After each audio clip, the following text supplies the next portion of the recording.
ങ്ങളൊക്കെ പതുക്കെ പതുക്കെ കുറഞ്ഞു തുടങ്ങി. അങ്ങനെ 3 ദിവസം അവൻ ICUവിൽ വളരെയധികം വേദന ബുദ്ധിമുട്ടി. ആ കോവിഡ് സമയത്താണ് അവനെന്നെ നോക്കണ്ടോ, എനിക്കൊന്നും ചെയ്യാൻ പറ്റുന്നില്ല. ICUവിൽ ഞാനും കരയാണ് അവനെ നോക്കിയിട്ട്. ഞാൻ ദൈവത്തിനോട് ചോദിക്കേണ്ട എന്ത് തെറ്റാണ് ഞങ്ങൾ ചെയ്തത് ഈ കുഞ്ഞിനിങ്ങനെ. ഇതെൻ്റെ മമ്മിയാണ് എനിക്ക് ഉടമ്പടി എടുത്തത്. എൻ്റെ ആദ്യത്തെ സാക്ഷ്യം, എനിക്ക് ഒരു മോൻ ഉണ്ട്, മൂത്ത മോൻ. അത് കഴിഞ്ഞിട്ട് എനിക്ക് രണ്ടാമത്തെ ഡെലിവറിക്ക് കുഴപ്പമൊന്നും ഉണ്ടായിരുന്നില്ല, നോർമൽ ഡെലിവറി ആയിരുന്നു മൂത്ത ആൾ. രണ്ടാമത്തെ ഡെലിവറിക്ക് ചെക്കപ്പുകളൊക്കെ സാധാരണ പോലെ പോയി. ചെക്കപ്പുകളൊക്കെ കഴിഞ്ഞ് അങ്ങനെ ഡെലിവറിയുടെ സമയമായി. സ്കാനിങ്ങിലൊന്നും ഒരു കുഴപ്പമില്ല, ഒക്കെ നോർമലാണെന്ന് ഡോക്ടർമാർ പറഞ്ഞു. അപ്പോൾ ഞങ്ങൾ മുന്നോട്ട് അങ്ങനെ പോയി. അങ്ങനെ ഡെലിവറി കഴിഞ്ഞു. ആദ്യത്തെ കുറച്ച് ദിവസങ്ങളിലൊന്നും കുഴപ്പമുണ്ടായിരുന്നില്ല. 2021 ഏപ്രിൽ ഒരു ദുഃഖ വെള്ളിയാഴ്ചയായിരുന്നു എൻ്റെ രണ്ടാമത്തെ മോൻ ജനിച്ചത്. അങ്ങനെ കോവിഡ് സമയമായതുകൊണ്ട് ഡെലിവറി കഴിഞ്ഞ് അങ്ങനെ ഞങ്ങൾ നേരെ വീട്ടിൽ പോന്നു. ഹോസ്പിറ്റലിൽ വെച്ചിട്ടൊന്നും കുട്ടിക്ക് യാതൊരു പ്രശ്നങ്ങളും ഇല്ല. അങ്ങനെ വീട്ടിൽ വന്നപ്പോൾ സന്ദർശകർ ആരും ഡോക്ടർ വീട്ടിലേക്ക് വരുത്തണ്ടെന്ന് പറഞ്ഞു. കോവിഡ് ആയതുകൊണ്ടും പിന്നെ കുട്ടിക്ക് വേറെ ഇൻഫെക്ഷൻസ് ഒന്നും വരണ്ടെന്ന് പറഞ്ഞതുകൊണ്ടും. അപ്പം അങ്ങനെ കുറച്ച് ദിവസങ്ങൾ കഴിഞ്ഞപ്പോൾ, ഒരു 2 മാസമൊക്കെ കഴിഞ്ഞപ്പോൾ കൊച്ചിന് കാല് തീരെ അവൻ അനക്കുന്നില്ല. അവൻ്റെ ശബ്ദം പതുക്കെ കുറഞ്ഞു തുടങ്ങി. അങ്ങനെ ഇരിക്കുമ്പോൾ അങ്ങനെ വീട്ടിൽ ഞങ്ങളെല്ലാവരും ഇങ്ങനെ സംസാരിച്ചപ്പോൾ ഇതെന്താ എൻ്റെ സൗണ്ട് ഇങ്ങനെ കുറഞ്ഞു തുടങ്ങണേന്ന് ഉള്ളൊരു പെട്ടെന്നാണ് അങ്ങനെ ഞങ്ങൾ ചിന്തിക്കുന്നത്. അപ്പം ഞങ്ങൾക്ക് മൂത്ത മോൻ്റെ വീഡിയോകളൊക്കെ ഞങ്ങളുടെ കയ്യിലുണ്ട്. അതൊന്നും ഞങ്ങൾക്ക് കാണാൻ തോന്നിക്കുന്നില്ല, ഞങ്ങളതൊന്നും നോക്കണില്ല. അപ്പം ഞങ്ങൾ പറഞ്ഞു കുഴപ്പമൊന്നും ഉണ്ടാവില്ല എന്ന് പറഞ്ഞിട്ട് ഞങ്ങൾ അങ്ങനെ മുന്നോട്ട് പോവാം. അങ്ങനെ 2 മാസം കഴിഞ്ഞു. അതിൻ്റെ ഇടയിൽ വാക്സിനേഷന് കുട്ടീനെ ഒരു ഡോക്ടറിൻ്റെ വീട്ടിലേക്കാണ് കൊണ്ടുപോയത്. അപ്പോഴും ഞാൻ അവിടെ ഡോക്ടറിനോട് പറഞ്ഞു കൊച്ചിൻ്റെ സൗണ്ട് തീരെ, അവൻ കരയുമ്പോൾ തീരെ സൗണ്ട് ഇല്ല, സൗണ്ട് ഇങ്ങനെ വളരെ ഫീബിളായിട്ടുള്ള വോയിസാന്ന് പറഞ്ഞു. അപ്പോൾ ഡോക്ടർ പറഞ്ഞു അത് കുഴപ്പമൊന്നുമില്ല, അത് ചിലപ്പോൾ വല്ല തൈറോയിഡിൻ്റെ ഇഷ്യൂസാന്ന് പറഞ്ഞു. അങ്ങനെ ഞങ്ങൾ അവിടെ നിന്നും തിരിച്ചു പോന്നു. അങ്ങനെ കറക്റ്റ് 2 മാസം കഴിഞ്ഞു. അങ്ങനെ ഇരിക്കുമ്പോൾ എൻ്റെ ഒരു ആൻറ്റി കുട്ടികളുടെ ഡോക്ടറാണ്, പുറത്താണ് വർക്ക് ചെയ്യുന്നത്. അപ്പോൾ ആൻറ്റി വാട്സാപ്പിൽ വന്നപ്പോൾ ഞാൻ വെറുതെ പറഞ്ഞ ആൻറ്റിയുടെ അടുത്ത് ചോദിച്ചു, ഇങ്ങനെ കൊച്ച് ഇങ്ങനെ കൈയും കാലുകളൊക്കെ ചെറുതായിട്ട് നനക്കക്കുറവ് പോലെ തോന്നുന്നുണ്ടല്ലോ, ഞങ്ങൾക്ക് സൗണ്ടൊക്കെ കുറവാണെന്ന് പറഞ്ഞു. അപ്പോൾ ആൻറ്റി വെറുതെ വീഡിയോ കോൾ വഴി അവനെ കണ്ടു, വാട്സാപ്പിലൂടെ കണ്ടു. അപ്പോൾ ആൻറ്റി ഞങ്ങളോടത്ത് ഒന്നും പറയണില്ല. അപ്പം തന്നെ ഫോൺ കട്ട് ചെയ്ത് ഡാഡീനെ വിളിച്ചു. എന്നിട്ട് പറഞ്ഞു അതൊന്നും ഞങ്ങൾക്കറിയില്ല, പിന്നെ പറഞ്ഞ കാര്യങ്ങളൊന്നും ഞങ്ങൾക്ക് അറിയില്ല, നിങ്ങൾ പെട്ടെന്ന് തന്നെ ഒരു കുട്ടികളുടെ ന്യൂറോ ഡോക്ടറിനെ പോയി കാണാമെന്ന് പറഞ്ഞു. അങ്ങനെ ഞങ്ങൾ പിറ്റേ ദിവസം തന്നെ ആൻറ്റി ഞങ്ങളെ ഹെൽപ്പ് ചെയ്തു. തൃശ്ശൂർ ഗവൺമെൻറ് മെഡിക്കൽ കോളേജിലത്തെ ഒരു നല്ലൊരു ഡോക്ടറിനെ ഞങ്ങൾക്ക് കാണാൻ പറ്റി. അപ്പോൾ ഡോക്ടർ ഞങ്ങളോടൊന്നും പറയുന്നില്ല, പാരൻസിനോടൊന്നും പറയുന്നില്ല. ഡോക്ടർ പറഞ്ഞു ഇത് വളരെ സിവിയർ ആയിട്ടുള്ള SMA type 1 എന്ന് പറയുന്ന സ്പൈനൽ മസ്കുലർ അട്രോഫി എന്ന് പറയുന്ന ഒരു ഡിസീസാണ് കുട്ടിക്ക്. അപ്പോൾ എന്നോട് ചോദിച്ചു ഇത് നിങ്ങളുടെ ആദ്യത്തെ മോനാണോ എന്ന് ചോദിച്ചു. അപ്പം ഞാൻ പറഞ്ഞു അല്ല, അത് രണ്ടാമത്തെ കൊച്ചാന്ന് പറഞ്ഞു. അപ്പോൾ ഡോക്ടർ അപ്പോഴും ഞാൻ അറിയില്ല ഇതിങ്ങനെ ഒരു ഡിസീസ് ഉണ്ടെന്നും ഈ ഡിസീസിൻ്റെ ഗൗരവം ഇതാണെന്നൊന്നും ഞങ്ങൾക്ക് 2 പേർക്കും അറിയില്ല. അങ്ങനെ ഡോക്ടർ ഇത് പറഞ്ഞു, ഇങ്ങനെ 6 ടൈപ്പ് ഉണ്ട്, മോന് വന്നേക്കുന്നത് ഏറ്റവും സിവിയർ ടൈപ്പാണ്, ഈ മോൻ അധികം നാൾ ഉണ്ടാവില്ല എന്ന് പറഞ്ഞു ഡോക്ടർ. അത് പതുക്കെയാണ് ഞാൻ അറിയുന്നതെങ്കിലും ഇതാണ് ആ അസുഖത്തിൻ്റെ ഗൗരവം എന്ന് പറഞ്ഞു. അങ്ങനെ ഇരിക്കുമ്പോൾ കൊച്ചെന്നെ നോക്കി ചിരിക്കുകയാണ്. ഇതൊക്കെ കോവിഡ് സമയത്താണ് നടന്നുകൊണ്ടിരിക്കുന്നത്. കൊച്ചിന് മാതാപിതാക്കളെ മനസ്സിലാവുന്നുണ്ട്, എല്ലാവരും തിരിച്ചറിയുന്നുണ്ട്, അവൻ്റെ ബ്രെയിനിനൊക്കെ നല്ല വളർച്ചയുണ്ട്, പക്ഷെ കൈകാലുകളും അവൻ്റെ മസിൽസൊക്കെ വീക്കാണ്, അവനൊന്നും ചെയ്യാൻ പറ്റില്ല. ഡോക്ടർ പറഞ്ഞു ഈ ഇതുവരെ സുഖപ്പെട്ടിട്ടില്ല, പക്ഷെ നമ്മളൊക്കെ വിശ്വസിക്കുന്ന ദൈവം ഉണ്ടല്ലോ, ഇനി ദൈവത്തിന് വല്ലതും ചെയ്യാൻ പറ്റുമെന്ന് നമ്മൾ പ്രാർത്ഥിക്കുക, അത്രേ ചെയ്യാൻ പറ്റുള്ളൂ എന്ന് പറഞ്ഞു. അപ്പോൾ ഞങ്ങൾ വളരെ വേദനയോടുകൂടി പെട്ടെന്നാണ് ഭയങ്കര ഷോക്കിംഗ് ആയി അത് കേട്ടപ്പോൾ. അതുവരെ ഞങ്ങളങ്ങനെ പ്രതീക്ഷിക്കണം കൂടിയില്ല അങ്ങനെ ഒരു അസുഖം വരുമോ, അങ്ങനെ ഉണ്ടാവുമെന്നൊന്നും. എന്നാലും ഞാൻ കൈവിട്ടില്ല. അപ്പോൾ തന്നെ വീട്ടിൽ വന്നു, കുറേ വചനങ്ങളൊക്കെ വായിച്ചു. എനിക്കപ്പോൾ മൈൻഡ് ആകെ ബ്ലാങ്കാണ്. ഒന്നും എനിക്ക് പ്രാർത്ഥിക്കാനും എന്താ ചെയ്യേണ്ടത്, എൻ്റെ മനസ്സിൽ എന്തൊക്കെയോ കടന്നു പോകുന്നുണ്ട്. അപ്പം ഞങ്ങൾ പല ധ്യാന കേന്ദ്രങ്ങളിലും ഇങ്ങനെ പ്രാർത്ഥിക്കാൻ വിളിച്ച് പറയുന്നുണ്ട്. അപ്പോൾ അവരൊക്കെ പറയും പേടിക്കേണ്ട, വചനം എടുത്ത് പ്രാർത്ഥിച്ചാൽ മതി, അങ്ങനെ പ്രാർത്ഥനകളൊക്കെ ഞങ്ങൾക്ക് പറഞ്ഞു തരും. അപ്പോൾ ഡെയിലി ഞങ്ങളുടെ അങ്ങനെ അവിടെ നിന്ന് തൊട്ട് എല്ലാ ദിവസവും ഞങ്ങൾ മോനെങ്ങനെ നോക്കും വല്ല മാറ്റമുണ്ടോ എന്ന്. പക്ഷേ ഇടയ്ക്കൊക്കെ അവൻ്റെ കൈകളൊക്കെ അനങ്ങും, ചിലപ്പം കൈ പൊക്കും, എന്നാലും കാല് അവൻ വളരെ തീരെ അനക്കില്ല എന്ന് പറയാം. അതുപോലെയായിരുന്നു. ഇടയ്ക്ക് നമ്മളെയൊക്കെ നോക്കി ചിരിക്കും. അങ്ങനെ ഞങ്ങൾ അങ്ങനെ ഇരിക്കെ ഇതുപോലെ പ്രാർത്ഥിച്ച് പിന്നെയും ഡോക്ടർ പറഞ്ഞു നമുക്കിത് ഉറപ്പ് വരുത്തണമെങ്കിൽ നമുക്കിതിൻ്റെ ബ്ലഡ് സാമ്പിൾ എടുത്ത് കൊച്ചിൻ്റെ ബ്ലഡ് സാമ്പിൾ എടുത്ത് ഹൈദരാബാദിലേക്ക് അയച്ചു കൊടുക്കണം എന്ന് പറഞ്ഞു. അങ്ങനെ അവിടുന്ന് റിസൾട്ട് വന്നു. റിസൾട്ട് പോസിറ്റീവാണ്. അവന് SMA type 1 തന്നെയായിരുന്നു. അന്നാണ് ഞാൻ ഈ അസുഖത്തിൻ്റെ എന്താണെന്നും ഇതിൻ്റെ ഗൗരവം എന്താണെന്നും മനസ്സിലാക്കിയത്. അപ്പോൾ ഡോക്ടർ പറഞ്ഞു, അപ്പോൾ ഇനിയും ഞങ്ങൾക്ക് ഇതുപോലെ ചാൻസ് ഉണ്ട് കുഞ്ഞുങ്ങൾ ഉണ്ടാവാൻ, 25% ഇനിയും ഞങ്ങൾക്ക് ഇതുപോലത്തെ ഒരു കുഞ്ഞുണ്ടാവാനുള്ള സാധ്യത ഉണ്ടെന്ന് ഡോക്ടർമാർ പറഞ്ഞു. അതെന്തുകൊണ്ടാണെന്ന് വെച്ചാൽ ഞങ്ങൾക്ക് 2 പേർക്കും എനിക്കും എൻ്റെ ഹസ്ബൻഡിനും ആ ജീൻ മിസ്സിംഗ് ആണ്. ഈ ടൈപ്പ് 1 എന്നുള്ള ജീൻ ഞങ്ങൾക്ക് 2 പേർക്കും ഒരേപോലെ മിസ്സിംഗ് ആണ്. അതുകൊണ്ടാണ് കുട്ടിക്ക് ഇങ്ങനെ വന്നതെന്ന് പറഞ്ഞു. അങ്ങനെ ഇരിക്കുമ്പോൾ ഈ കുഞ്ഞ് അത് കഴിഞ്ഞ് ഒരു 3-3.5 മാസമായപ്പോൾ കൊച്ചിന് ഇതുപോലെ ശ്വാസതടസ്സം വന്നു. അവനാകെ പാല് കുടിക്കാൻ ബുദ്ധിമുട്ടായി. അവൻ്റെ കാര്യങ്ങളൊക്കെ പതുക്കെ കുറഞ്ഞു തുടങ്ങി. അങ്ങനെ 3 ദിവസം അവൻ ICUവിൽ വളരെയധികം വേദന ബുദ്ധിമുട്ടി. ആ കോവിഡ് സമയത്താണ് അവനെ നോക്കണ്ടോ, എനിക്കൊന്നും ചെയ്യാൻ പറ്റുന്നില്ല. ICUവിൽ ഞാനും കരയാണ് അവനെ നോക്കിയിട്ട്.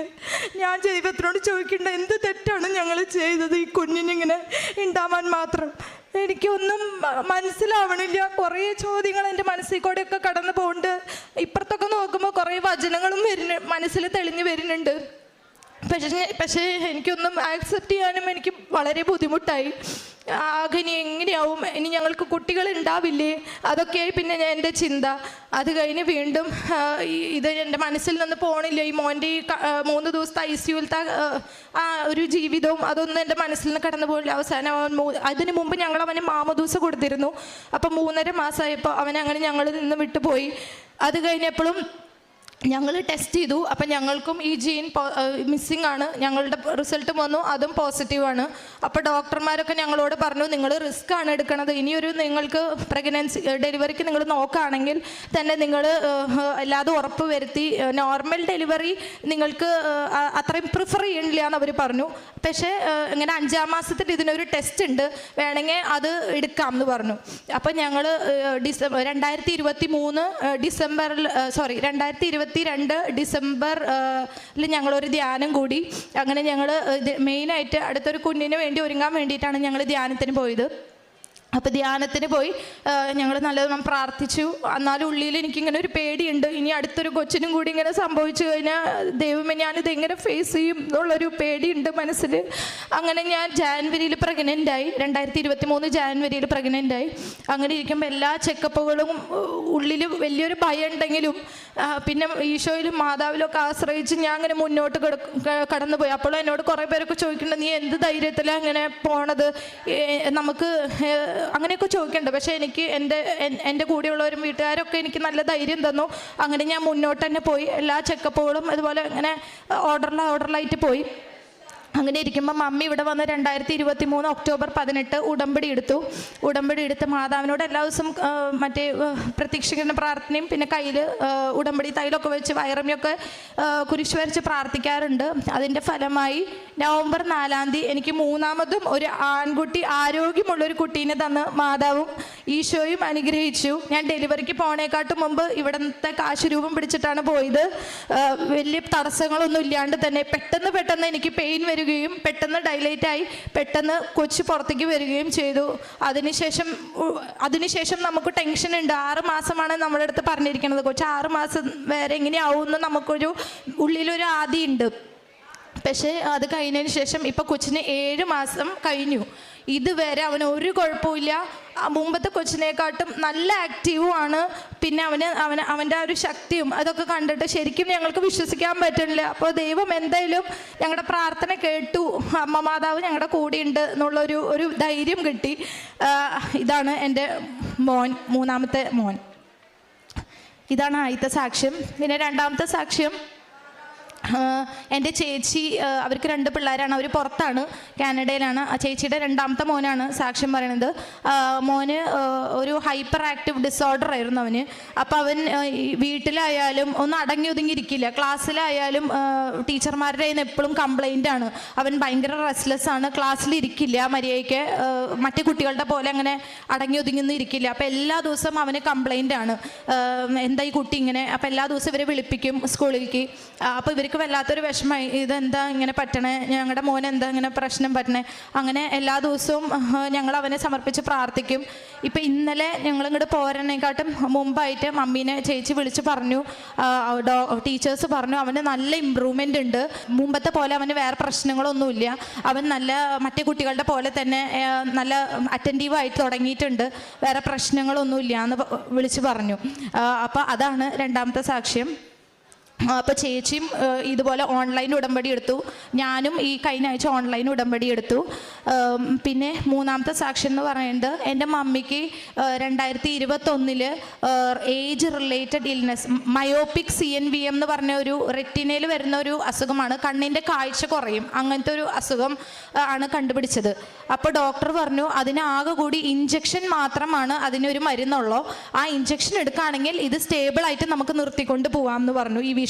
അല്ലെങ്കിൽ ഇത് പതുക്കെ കാലക്രമേണ അത് കുറഞ്ഞു വരും എന്ന് പറഞ്ഞു. അപ്പോൾ അങ്ങനെ ഇരിക്കുമ്പോൾ അങ്ങനെ 2 ഇഞ്ചക്ഷൻ എടുത്തു മമ്മി. അങ്ങനെ 3ാമത്തെ ഇഞ്ചക്ഷന് മുമ്പായിട്ട് ഉടമ്പടി എടുത്തിട്ടുണ്ടായിരുന്നു. ഉടമ്പടി എടുത്തതിന് ശേഷം 3 മാസം കൂടുമ്പോഴുള്ള എല്ലാ ചെക്കപ്പിനും റെഗുലറായിട്ട് പോയിക്കൊണ്ടിരുന്നു. പക്ഷെ ഇതുവരെ പിന്നെ ഇഞ്ചക്ഷൻ എടുക്കേണ്ടി വന്നിട്ടില്ല. ചെക്കപ്പിന് പോകും, ഡോക്ടർ പറയും കുഴപ്പമില്ല, ഇനി അടുത്തൊരു 3-4 മാസം ഡ്രോപ്സ് ഒഴിച്ചാൽ മതി, 3-4 മാസം കഴിയുമ്പോൾ സാധാരണ പോലെ ചെക്കപ്പിന് വന്നാൽ മതി. ഇതുവരെ പിന്നീട് 2 ഇഞ്ചക്ഷന് ശേഷം പിന്നെ വേറെ ഇഞ്ചക്ഷനുകളൊന്നും എടുക്കേണ്ടി വന്നിട്ടില്ല. അതിനും മാതാവിനും ഈശോയ്ക്കും 1000 നന്ദി. പിന്നെ 4ാമത്തെ, എൻ്റെ ഡാഡിക്ക് കുറേ വർഷങ്ങൾക്ക് മുമ്പ് സ്പൈനൽ കോഡ് അവിടെ C4 C5 ഡിസ്കിൽ ഒരു സർജറി കഴിഞ്ഞിട്ടുണ്ട്, ഒരു മേജർ സർജറിയാണ് കഴിഞ്ഞിട്ടുള്ളത്. ഈ ഉടമ്പടി എടുത്തതിന് ശേഷം കുറച്ച് നാളുകൾക്ക് മുമ്പ് ഡാഡി ഇങ്ങനെ സ്റ്റെപ്പുമ്മൽ നിന്ന് വീണു.